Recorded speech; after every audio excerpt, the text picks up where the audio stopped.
Seguimos con más esta mañana, son las 7:03 de la mañana y tenemos varios temas pendientes. Vamos a hablar de salud, pero antes tengo una entrevista esperando y es con el profesor Euclides Tapia. Él es profesor de Relaciones Internacionales de la Universidad de Panamá. Doctor Tapia, bienvenido a Radio Panamá y lo hemos invitado porque todos los días tenemos ya varias semanas hablando del tema de Ucrania y de esa guerra que los medios de comunicación estamos titulando prácticamente todos los días y la expectativa mundial que hay allí, pero no terminamos de entender qué está pasando. Entonces, la idea de esta entrevista esta mañana es que usted nos dé los elementos suficientes para poder comprender la situación que se está viviendo, esa tensión entre Estados Unidos y Rusia por la situación en Ucrania. Buenos días, bienvenido. Muy buenos días, Alexandra, gracias. ¿Me escuchan? Sí, perfectamente. Gracias.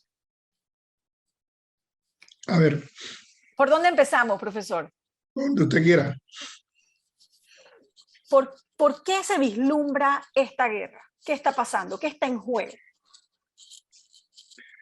Bueno, el tema no es tan sencillo, pero es sencillo y no es sencillo.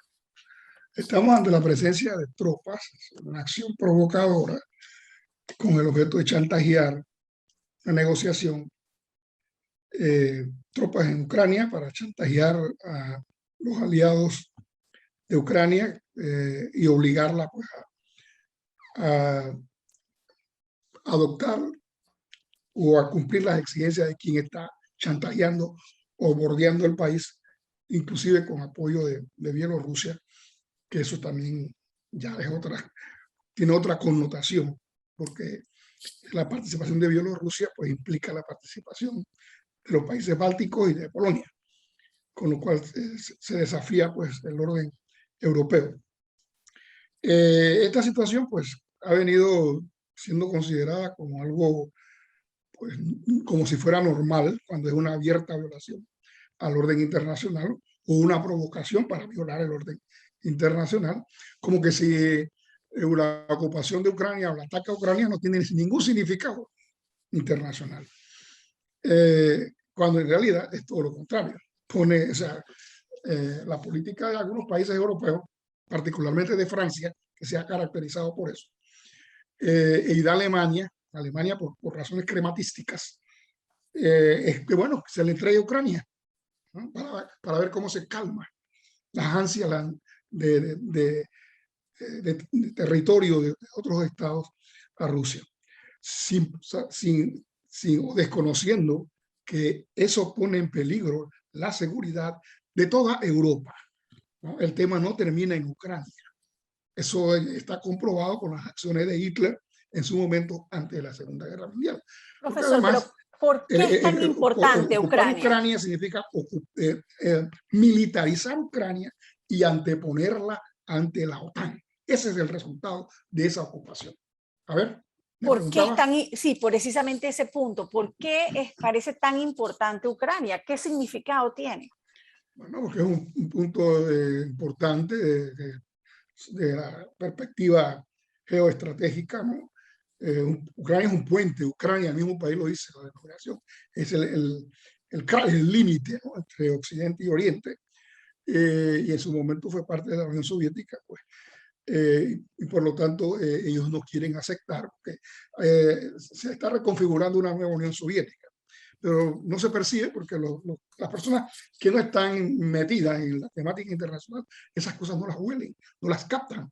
Pero Rusia ya ha conformado una serie de protectorados en todos los antiguas repúblicas, entre comillas, que integraban la Unión Soviética. Eso no se ha percibido, eso es una realidad.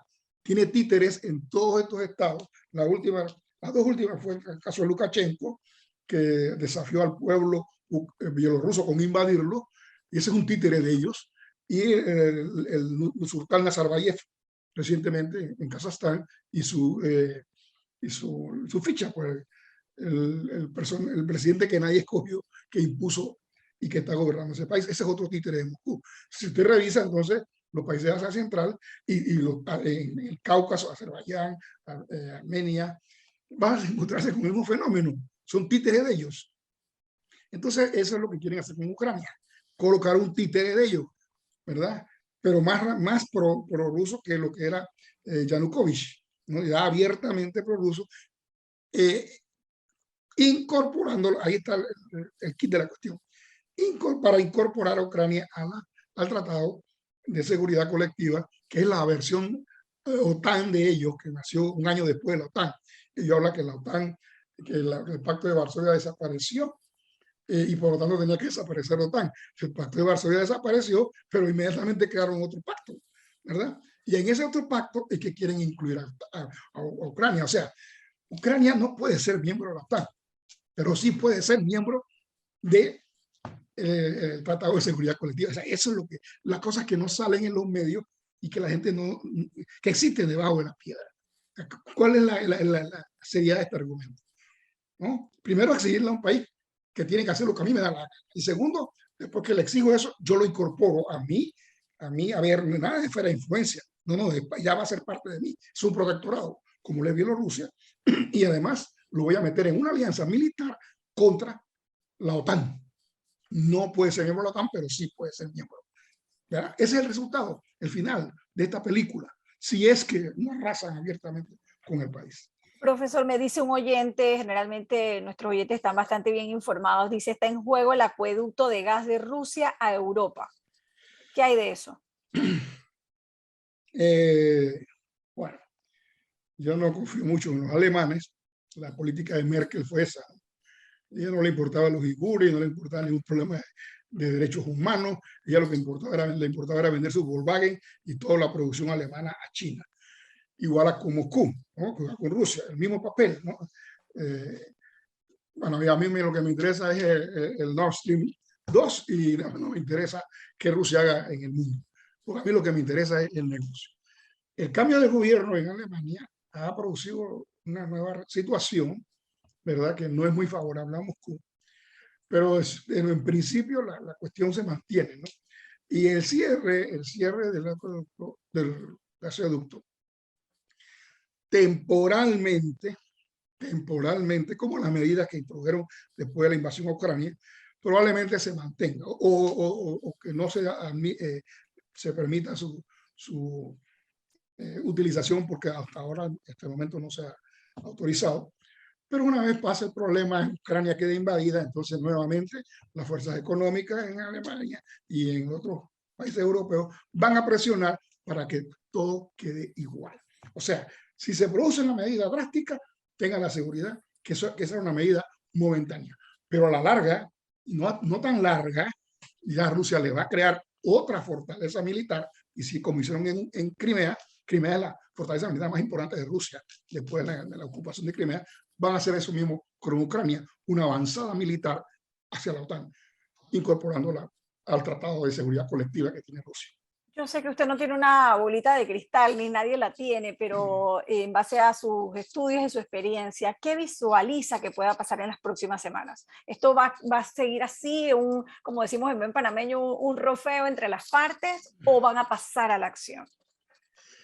Bueno, todo indica, como he mencionado anteriormente, que van a pasar a la acción. El tema es qué tipo de acción, cuál es la cobertura de la acción, porque estacionar esa cantidad de tropas y armamento en la frontera de un país, aparte de amedrentar, o sea, la idea es diciéndole al otro, mira, yo estoy hablando en serio, yo estoy diciendo que te estoy hablando en serio, ¿no? Y si tú no me haces caso, voy a invadir este país.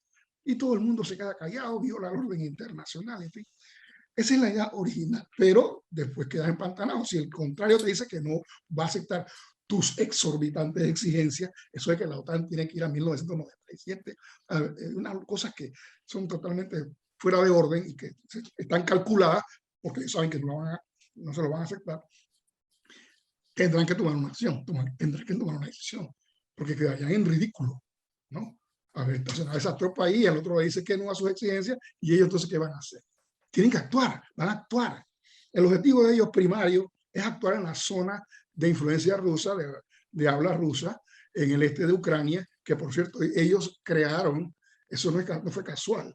Eso cuando Ucrania no nace con la Unión Soviética, como dijo Putin. Ucrania nace con el Tratado de Brest-Litov, que le impuso el imperio alemán al imperio ruso en la Primera Guerra Mundial. Y ellos frustraron la creación de Ucrania en el marco de la guerra civil entre el ejército bolchevique y el ejército blanco zarista, y crean o sea, admiten la existencia de Ucrania, pero con una estaca de alguna zona que era de influencia rusa, que es la que está ahorita levantada. Entonces, en esas condiciones, inclusive la capital estaba en Kharkov, no estaba en Kiev. Eso demuestra cuál era el interés entonces de los soviéticos con respecto a Ucrania. Así que el ataque, que a mi juicio es un intento de una blitzkrieg, una guerra relámpago, que no dé oportunidad a reaccionar, va a ser en esa zona. Los rusos quieren quitarle la presencia de Ucrania, quitar la presencia de Ucrania en la ribera del mar de Azov. Ya lo están haciendo. Ya le están prohibiendo a Ucrania, en Mariupol, el uso de su principal puerto en esa zona. Y se lo quieren quitar en Odessa, invadiendo Kharkov, invadiendo Odessa, ¿verdad? Ciudades importantes, y hacer de Ucrania un país mediterráneo para estrangularla. Ucrania es el peor ejemplo que tiene Rusia, porque tiene un gobierno ya con 6 presidentes y ellos con un solo individuo pues, en el país. Entonces, eso no correcto. ¿No? Ellos tienen que poner títeres con un régimen parecido o semejante al suyo, que Ucrania pues, no cumple. Por eso que ellos están interesados. Entonces, en principio, ese sería el área, porque tampoco creo que está en interés de ellos meterse en un área donde puede tener una respuesta contundente del pueblo italiano, como es el centro de Ucrania y el occidente. O sea, podría ser por allí. Porque tienen que hacer algo más, si no quedan en ridículo. Entonces, ¿qué puedo vaticinar yo, aunque no nos tratamos políticos? De que sí, efectivamente lo van a hacer. Ellos lo van a hacer, porque quedarían en ridículo. A menos que Estados Unidos ceda, ¿no? Y todo apunta como que pareciera pues, un acuerdo tipo guerra del conflicto, perdón, el conflicto de los misiles, que nadie supo la concesión norteamericana en Turquía y que no se podía invadir Cuba, el régimen de Fidel, sino años después, porque fue un pacto secreto. Los soviéticos se retiraron y todo Occidente creyó que Estados Unidos había ganado, y fue todo lo contrario. Estados Unidos no ganó nada. La Unión Soviética le impuso sus condiciones, y las condiciones fueron: retira tus cohetes de Turquía si tú quieres que retire los míos de Cuba, y no puedes tocar al gobierno de Fidel Castro. Y Estados Unidos cumplió hasta la fecha. Ya la Unión Soviética no existe y todavía está cumpliendo, por cierto. Entonces, ese acuerdo secreto huele a feo.